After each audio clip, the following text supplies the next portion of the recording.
धृतपाशाङ्कुशपुष्पबाणचापाम् अणिमादिभिरावृता मयूखैः अहमित्येव विभावये Bhavani.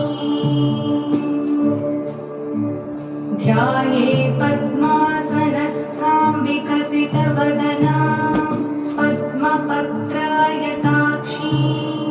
हेमाभां पीतवस्त्रां करकलितलसद्मेव पद्माम्बराङ्गीं सर्वालङ्कारयुक्तां सततमभयदां भक्तनम्रां भवानीं श्रीविद्यां शान्तमूर्तिं सकलसुरनुतां सर्वसम्पत्प्रदात्रीं सकुङ्कुमविलेपनामणिकचुम्बिकस्तूरिकां समन्दहसितेक्षणां सशरचापपाशाङ्कुशाम् अशेषजनमोहिनीमरुणमाल्यभूषाम्बरां जपकुसुमभासुरां जपविधौ स्मरेदम्बिकाम्।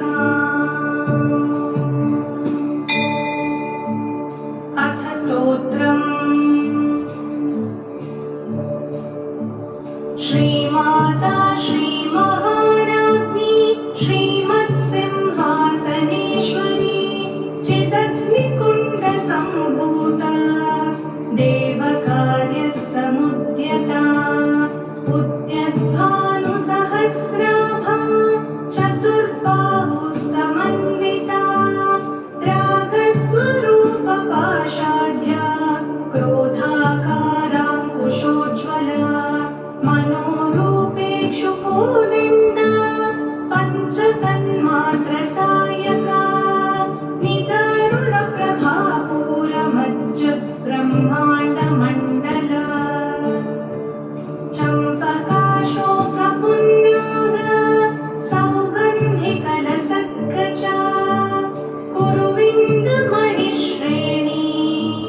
कर्णकोटीरमण्डिता Ashtami चन्द्रविभ्राजदलिकस्थलशोभिता मुखचन्द्रक